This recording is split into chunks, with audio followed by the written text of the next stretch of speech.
또 죄인들, 많은 그런 세리와 죄인들이 모여왔다. 오늘 그렇게 말씀합니다.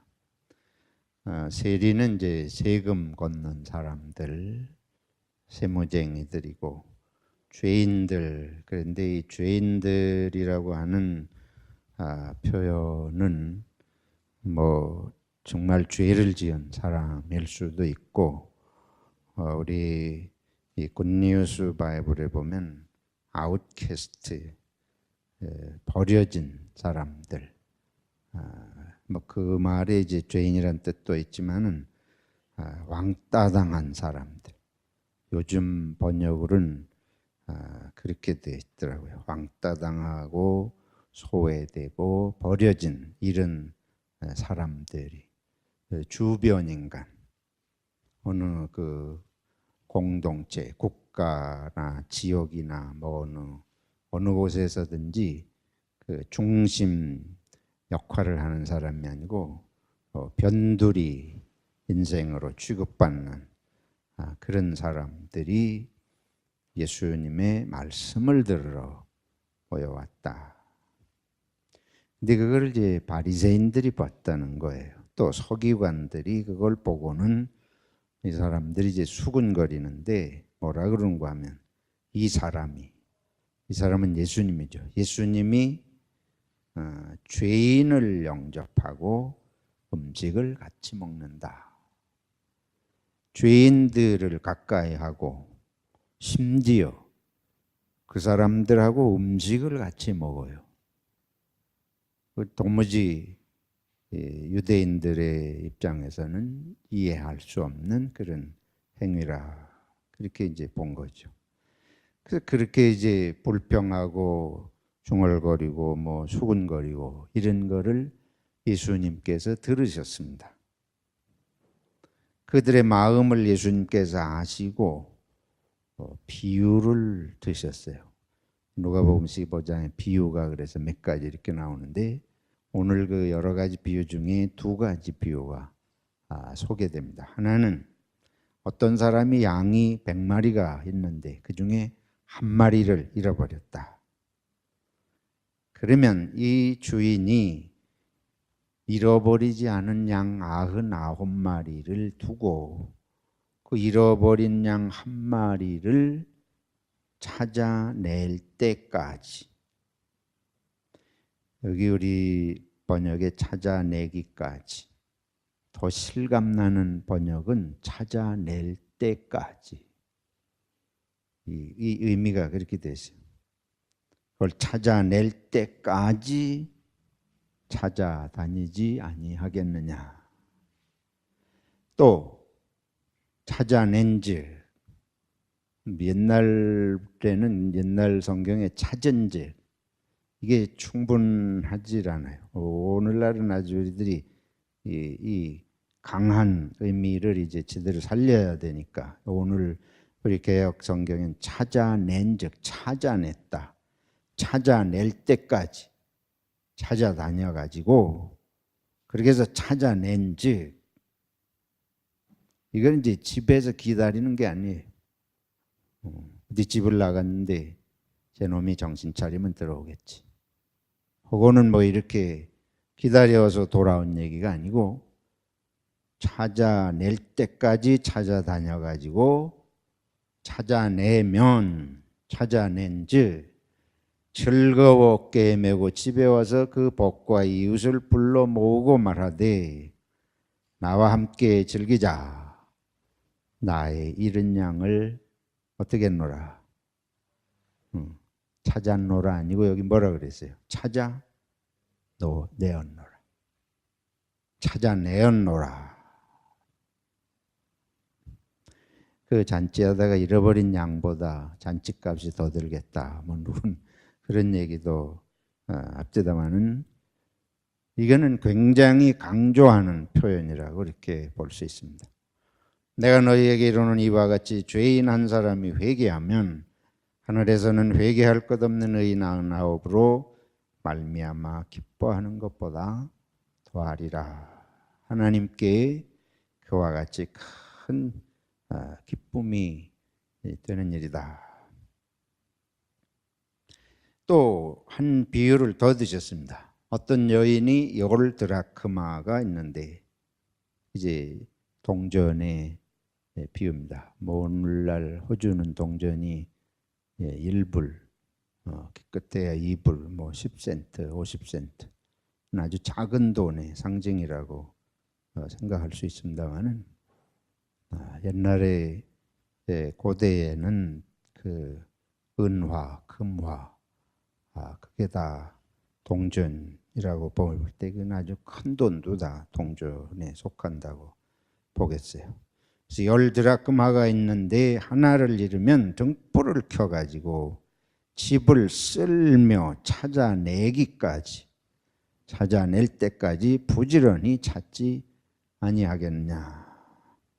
또 찾아낸즉 벗과 이웃을 불러 모으고 말하되 나와 함께 즐기자. 잃은 드라크마를 찾아내었노라. 내가 너희에게 이르노니 이와 같이 죄인 한 사람이 회개하면 하나님의 사자들 앞에 기쁨이 되느니라. 여기 이제 열 드라크마는 다른 곳에 보면 이 여인이 시집 갈 때에 가지고 가야 되는 지참금, 오늘날로 말하면 혼수 비용.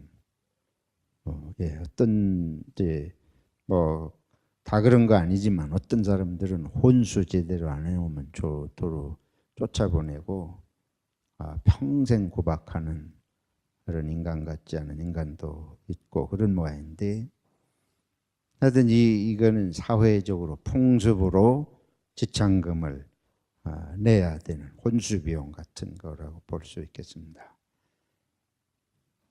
근데 예수님이 이 두 예를 보면 좀 과장된 것 같아요. 사실입니다. 사실 과장이라고 볼 수 있습니다. 어떤 면에서 과장이냐? 찾을 때는 그렇게 찾을 수 있겠어요.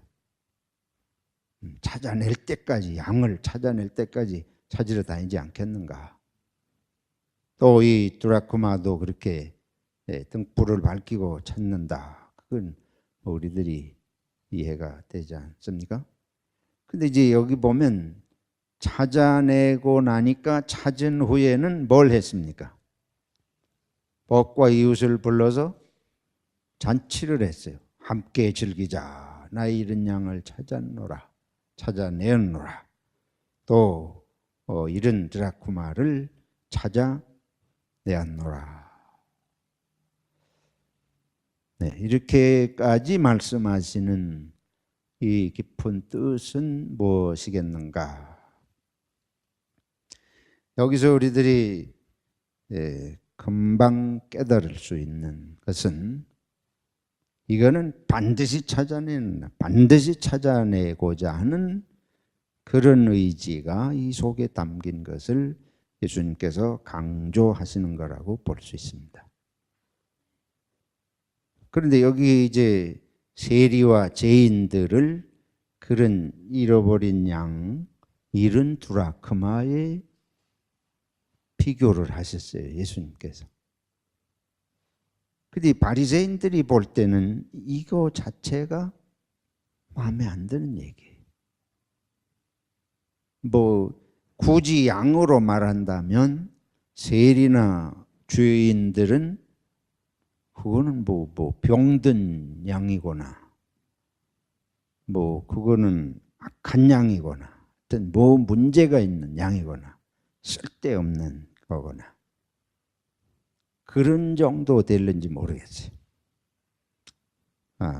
병 들어가지고 고치는 돈이 더 들어간다든지, 뭐 말썽만 부리는다든지, 그렇게 볼 수도 있겠는데, 예수님은 그거를 뭐 그냥 찾아낼 때까지 그렇게 찾아다녀야 할 존재냐, 이 세리가. 이 죄인들을 그렇게까지 찾아내야 된다는 비유가 바리새인들에겐 그 비유 자체가 아마 분명히 마음에 들지 않았으리라고 생각이 되집니다. 왜 이렇게 생각이 달라요? 이 사람들은 이거 내쫓아야 될 세리나 죄인들은 벌 줘야 될 존재들.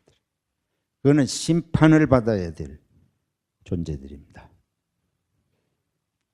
그건 감옥에 가둬야 될 존재들고 매를 때리고 뭐 그래야 될지도 모르겠는데 예수님은 이거를 밤을 새서 찾아다니고 찾고 나니까 어디 갔다 왔냐고 막 혼내는 게 아니고 즐거워서 메고 와가지고 즐겁게 메고 와가지고 동네 사람을 불러서 이웃을 불러서 잔치를 한다.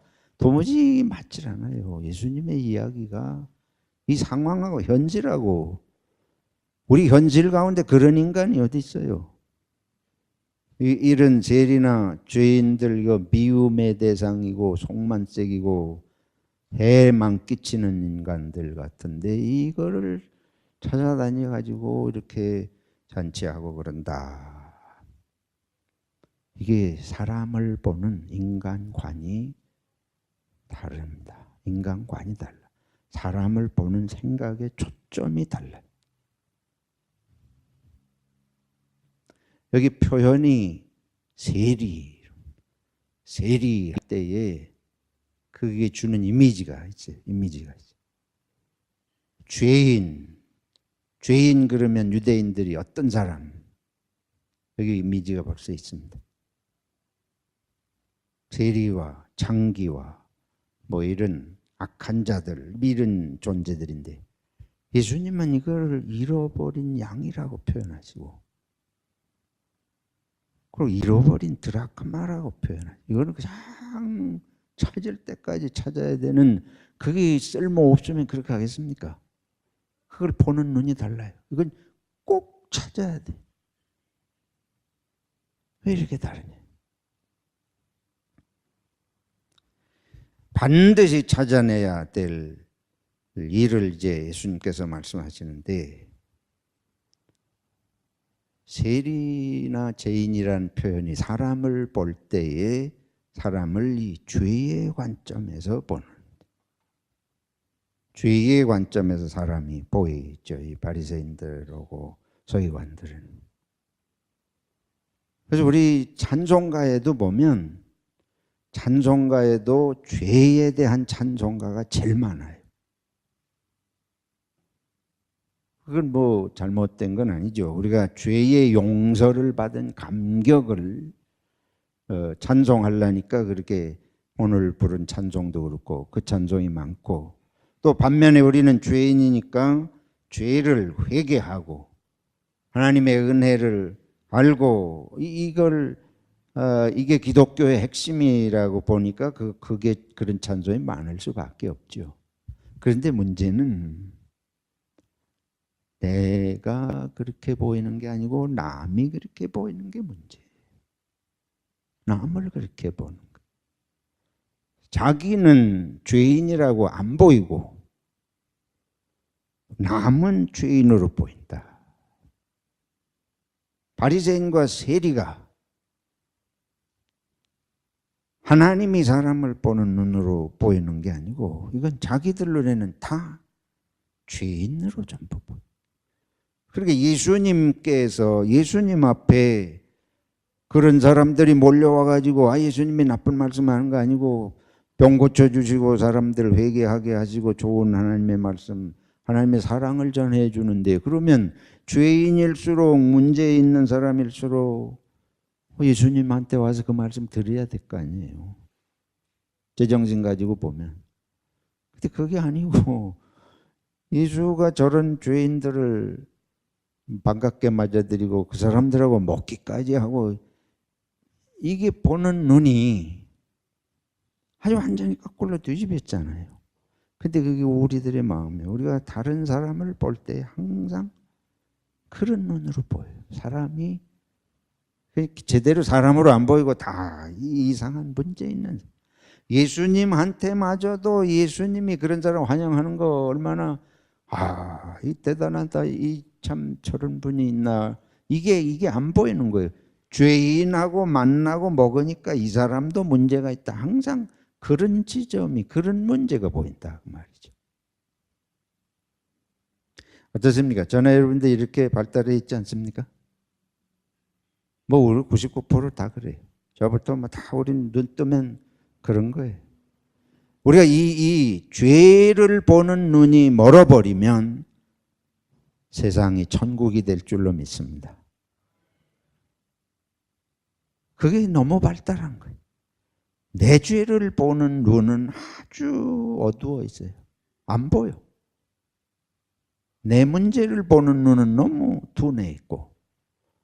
그래서 예수님께서 남의 눈에 무엇은 보이고 티끌은 보이고 내 눈에 뭔 안 보여요? 들보는 안 보인다. 기가 막힌 표현. 이 지붕에 여기 이렇게 큰 저런 들보가 내 눈에 있는데 그것도 안 보이고. 왜 그러냐? 그거는 뭐 우리 제 마음을 봐도 우리가 인정할 수 있는 건데 도대체 왜 그러냐? 왜 남의 다른 사람들에게는 왜 그게 그렇게 티끌 만한 것도 왜 그렇게 잘 보이냐? 이 바리새인하고 죄인들이 그렇게 되는 것이 무슨 까닭이냐? 이게 오늘 말씀 속에 이제 그 중요한 뜻이 들어 있습니다. 이거는 아버지의 마음일 때만 가능한 것입니다. 엄마의 마음일 때만 이게 되는 거예요. 엄마 아빠가 자식을 볼 때만 이렇게 볼 수 있습니다. 내 자식이 죄인인 게 보여요? 내 자식이 무슨 직업을 가지고 살든지 뭐를 나가서 하든지 그거 뭐 다 좋다 그러는 거 아니지만 그래도 내 자식인 사랑하게 되고 내 자식이 귀하고 우리가 내 자식이 무슨 짓을 하든지 그 자식이 한 짓 가지고 내 자식 아니라고 나가라고 내 놈하고는 같이 자리도 할 수 없고 먹을 수도 없다. 그런 눈으로 보이겠습니까? 훈계하느라고 자식이 잘 되기를 바라서 깨우치느라고 혼도 내고 때론 매도 되고 뭐 어떻게 할지는 모르지만 속에서는 그런 이런 죄인 같은 놈 어디 옆에를 와 이런 마음 가지고 그러는 건 아니잖아요. 부모는 그렇게 할 수가 없는 거 아닙니까? 그렇게 될 수가 없어요. 이 마음이. 내 자식이니까. 어머니들은 내가 배알아서 난 자식인데. 지금 예수님께서 여기 하나님을 말씀하시잖아요. 하늘에서는 그걸 기뻐한다. 내 놈들은 그게 죄만 보이고 뭐 이래가지고 저것도 인간이냐고 그런 인간을 만나서 먹냐고 내 놈들은 그거밖에 안 보이지만 하나님 이 모든 인간을 낳으시고 지으신 하나님에겐 이게 모두 자식이라. 내 놈도 자식이지만 저 놈도 자식이라. 하나님에게는 모두가 자식이고 하나님은 모든 인생의 아버지이고 어머니이시기 때문에 너희들이 보는 식으로 말할 수가 없어. 말할 뿐이 아니고 그걸 그냥 두고 있을 수가 없는 거예요. 찾아낼 때까지 찾아다닌다고 하는 건 돌아와서 하나님이 본래 사랑하고 살도록 지으신 사람다운 복을 행복을 느끼는 삶을 살기를 원해서 그렇게 헤매고 다니시지 않겠느냐 믿습니까? 이게 하나님 아버지의 마음이라. 열 드라크마 얘기도 마찬가지지요. 그래서 이제 나중엔 뒤에 가서는 더 탕자의 비유가 뒤에 나옵니다마는 부모에게 이 사랑하는 아버지 어머니에게는 이 자식은 죄보다 사랑이 크다. 우리 기독교가 인간의 죄성을 깨닫는데 엄청난 공헌을 했습니다. 그러나 한 가지 맹점은 하나님의 사랑이 더 크시다고 하는 걸 자꾸 잊어버려요. 모르는 건 아니에요. 교리 중에 그런 교리들이 많이 있습니다. 하나님이 사랑으로 지으신 것이죠. 지으실 때 처음부터 사랑으로 지으셨습니다.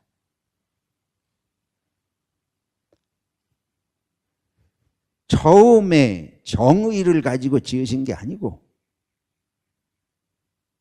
처음부터 이렇게 의냐 불의냐 이 관점에서 뭐 처음부터 지으신 게 아니고 하나님은 사랑으로 인간을 지으시고 사랑하는 인간들이 복되게 사는 길이 의가 필요하기 때문에 의가 말씀이 되는 것이지, 그래서 지어 놓으시고 말씀대로 살라고 하신 거지 의의 기준을 먼저 세워놓고 지으신 것이 아니다. 의의 기준이 창조의 기준이라면 인간은 영원히 구원받을 수 없습니다. 그러니까 개신교가 말하는 이신칭의라는 것도 믿음으로 구원받는다. 아까 오늘 성경 구절 암송한 게 딱 그 말씀인데 행함으로 구원받는 것이 아니고 믿음으로 구원받는다. 근데 의가 기준이 되면 창조의 기준이 의에 있다 그러면 의에 이를 인간이 하나도 없다. 로마서에 말씀합니다. 그리고 구원 자체가 불가능한 거예요.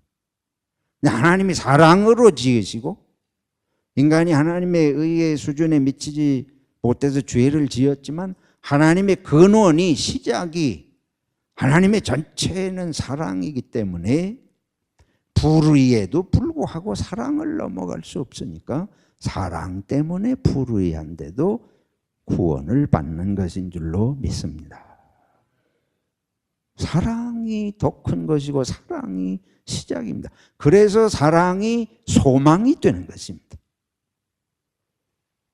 하나님은 사랑으로 시작해서 사랑으로 마치시는 분인 것을 알기 때문에 소망이 있지, 하나님이 사랑이 흔들리는 사랑이거나 변하는 사랑이거나 뭐 그런 사랑이라 그러면 우리가 어떻게 소망을 가질 수 있겠죠? 늘 마음을 졸이고 나를 받으실는지 안 받으실는지. 우리가 여기 이제 뒤에 나오는 탕자의 비유도 마찬가지예요. 집을 나간 자식이 아버지에게 돌아가서 자기가 지금 돈 다 까먹었잖아요. 그리고 돼지 치는 데서 그렇게 구박받고 굶어 죽을 지경이 됐는데 자기 아버지 집에 와가요. 왜 가요? 아버지 집에 왜 돌아가요? 아버지 집에 그래도 내가 돌아가면 그래도 아버지는 내가 자식이라고 할 염치는 없지만 종이로라도 아버지가 받아주시지 않겠냐는 희망이 없으면 어떻게 돌아가겠습니까? 희망이 없으면 어떻게 돌아가요? 근데 그 희망의 근거는 뭐예요? 그래도 아버지는 나를 뭐 하실 것이다. 사랑하실 것에 대한 희망이 있으니까 돌아가는 거지. 바리새인들은 계속 하나님을 희망이 없는 하나님으로 몰아가. 죄인들, 세리들, 그건 하나님이 안 받으실 거라는 거예요. 그러니까 하나님은 희망이 없는 하나님이, 하나님은 사랑의 하나님이 아니고 하나님은 의의 하나님이기 때문에 이런 자들은 천국에 갈 수 없다. 이런 얘기가 되잖아요. 그러니까 희망이 없죠. 절망만 주는 사람들이 이 바리새인들이고 서기관들입니다. 예수님께서 이게 안타까우신 거예요. 유대 나라의 제종교인들이란 바리새인들이나 서기관들은 제 하나님의 나라에 소망을 주는 자들이 아니고 절망만 주는 아웃캐스트, 세상에서 버려졌는데 하나님의 나라에서도 버려지는 거로 착각하게 만들어요. 근데 이 바리새인들이 실제로 그렇게 착각이 아니고 실제로 그렇게 생각하는 사람들. 예수님께서 안타까우셔서 하나님에게는 이들 모두가 사랑하는 자식들이다. 그래서 찾아낼 때까지 찾는다. 그게 뭐냐면 예수님이 십자가에 죽으시기까지 하면서 당신이 양을 찾으러 다니다가 절벽에 떨어져 가지고 곤두박질해서 무릎이 까지고 팔이 부러지고 하는 정도가 아니고 당신이 죽으시는데도 이 양을 찾으러 다니는 목자와 같다. 그게 누구냐 하면 하나님이라는 거예요. 근데 그 하나님의 마음을 실제로 보여주신 분이 예수님의 십자가입니다. 십자가는 죄보다 뭐가 크다? 사랑이 크다 하는 걸 보여주신 것입니다. 근데 이런 하나님이 이렇게 죄인들, 뭐 여기 분명하잖아요. 세리와 죄인들은 세상 사람들이 버려야 될 사람들. 근데 그런 사람들을 찾아낼 때까지 찾아다니시고 찾아내면 이렇게 잔치를 하고 하늘나라에서 이렇게 기쁨이 된다. 이게 복음 아닙니까? 이게 복음인데, 근데 죄에다 초점을 두는 사람들이 어떤 생각을 하는가 하면, 하나님은 태초부터 구원할 자를 두시고 버릴 자를 예정을 하셨다. 나는 도저히 그걸 믿을 수가 없습니다. 그거는 의가 기준이 된다는 거예요. 하나님께서, 우린 자식이, 그럼 부모가 이번에 낳는 놈은 버릴 놈, 내년에 낳는 놈은 구원할 놈, 이러고 낳는 부모 있습니까? 뭐 중국 놈들은 딸 낳으면 다 버린다고 용서하시거든요. 하나님은 그런 하나님이 아니시다. 아들은 낳으면 살리고 딸은 낳으면 버린다. 여러분도 그런 생각 있습니까? 우리가 남아 선호 사상이 얼마나 무서운 건지 알아야 돼요. 이게 한국엔 운명론이 있습니다. 주역이 전부 운명론이에요. 사주팔자 관상 따져가지고 다 운명론을 가지고 하니까 하나님의 나라도 그런 식으로 생각해. 그래서 한국은 이 예정론이 그냥 직통으로 통한, 세계에서 보기 드물게 장로교가 강한 나라예요. 그런데 칼빈의 예정설을 제대로 알지 못하고 한국의 주역의 운명론식으로 이걸 예정론을 받아들였습니다. 그래서 한국은 얼마나 장로교가 강합니까? 내가 비판하려고 하는 게 아니에요. 세계에서 장로교가 가장 강한 나라가 한국입니다. 세계 어느 나라에도 장로교가 한국처럼 강한 나라가 단 한 나라도 없습니다. 여러분들 찾아다녀 보세요. 그거는 저쪽에 영국 북쪽에는 스코틀랜드하고 한국밖에 없습니다. 그게 왜 그러냐? 그런 운명론적인 사고의 주역의 그런 것이 한국 사람에게 통하기 때문에. 근데 우리 기독교 하나님은, 예수님이 말씀하신 하나님은 그런 하나님이 아닙니다. 내가 읽는 성경, 제가 읽는 성경은 여기 있는 대로 끝까지 찾아다니시는 하나님.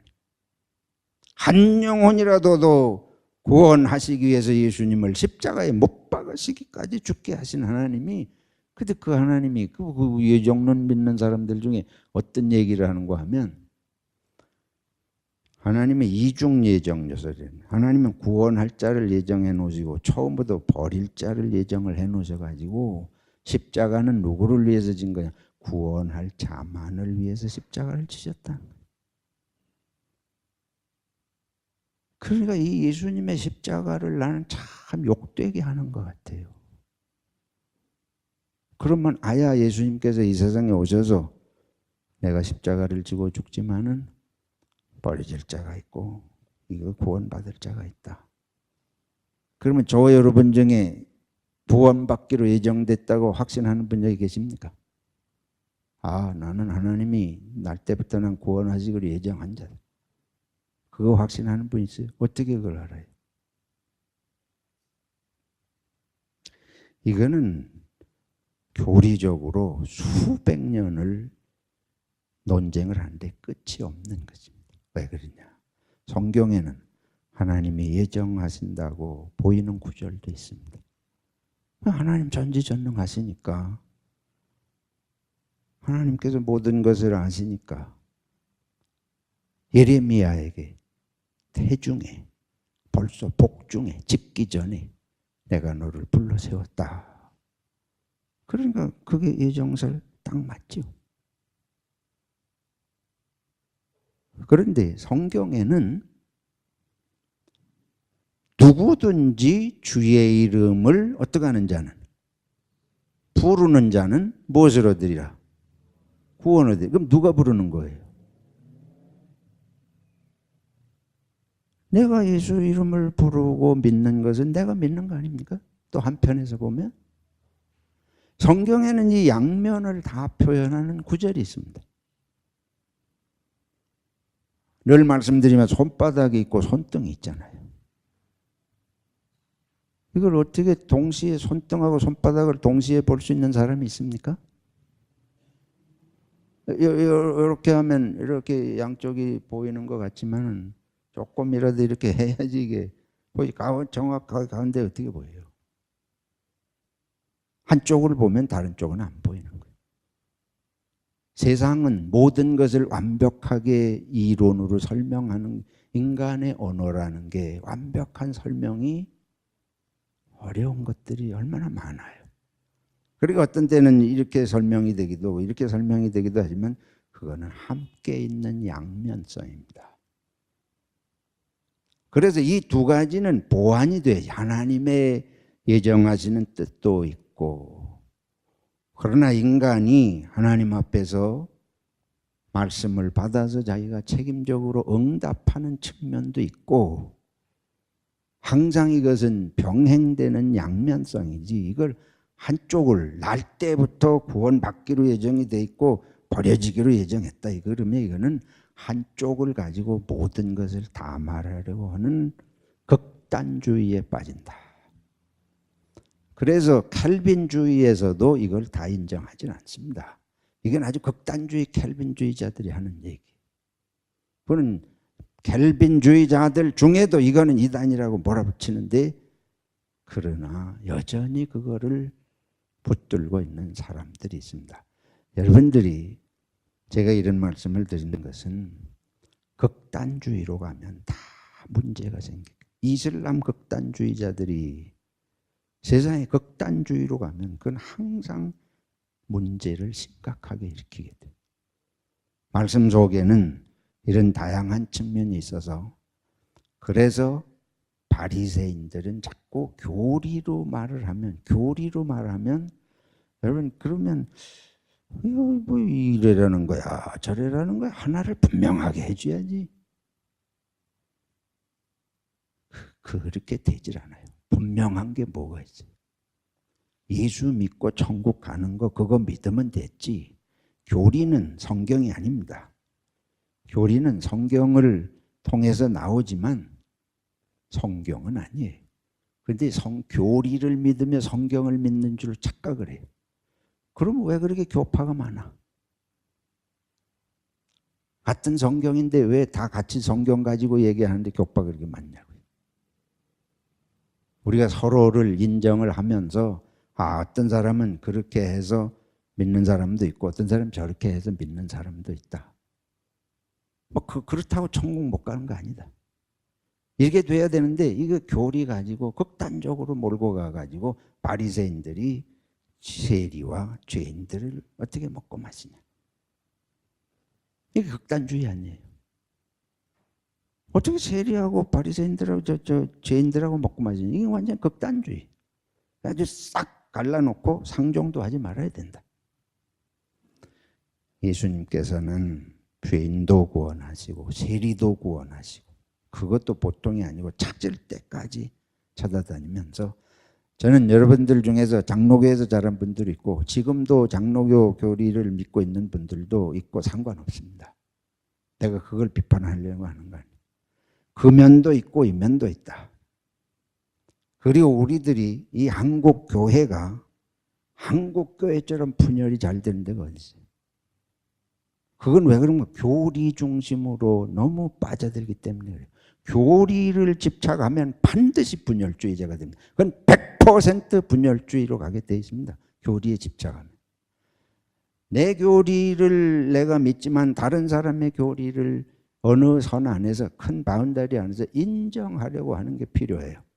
그거 지금 개신교가 세 개가 그래서 장로교도 감리교도 다 개신교 울타리 안에서 다 같이 가는데 자꾸만 내 교리만 옳다는 쪽으로 가면 분열받게 다 하겠어요. 가톨릭은 어떻게 해서 오늘날까지 그 큰 덩어리가 하나로 옵니까?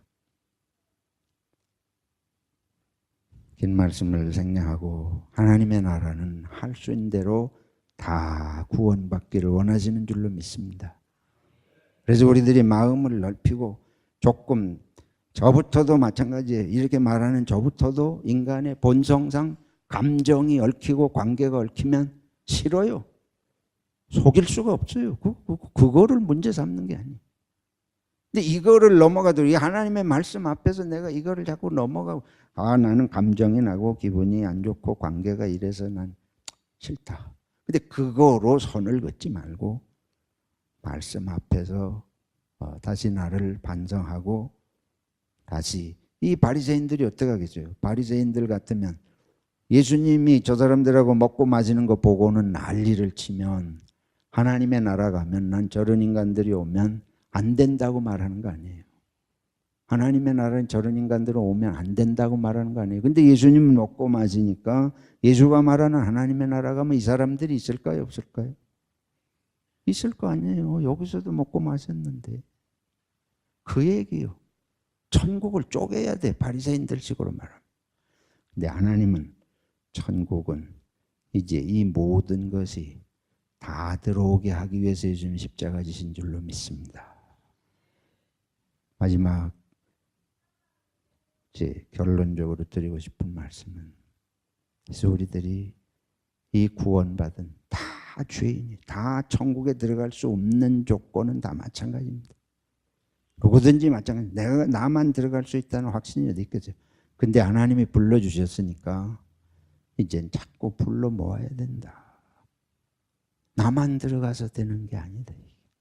여기는 우리 어머니도 들어가야 되고 할아버지도 들어가야 되고 자식도 들어가야 되고 이웃도 들어가야 다 들어가야 되는 나라인데 나만 들어가 가지고 되겠느냐.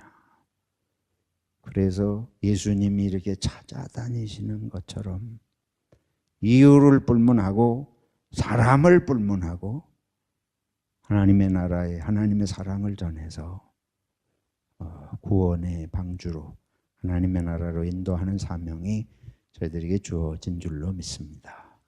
기도하겠습니다. 하나님 아버지, 교리에 대해서는 말만 꺼내도 공격받는 줄로 생각하고 고개를 돌리고 안타까워하는 것이 한국교회의 현실입니다.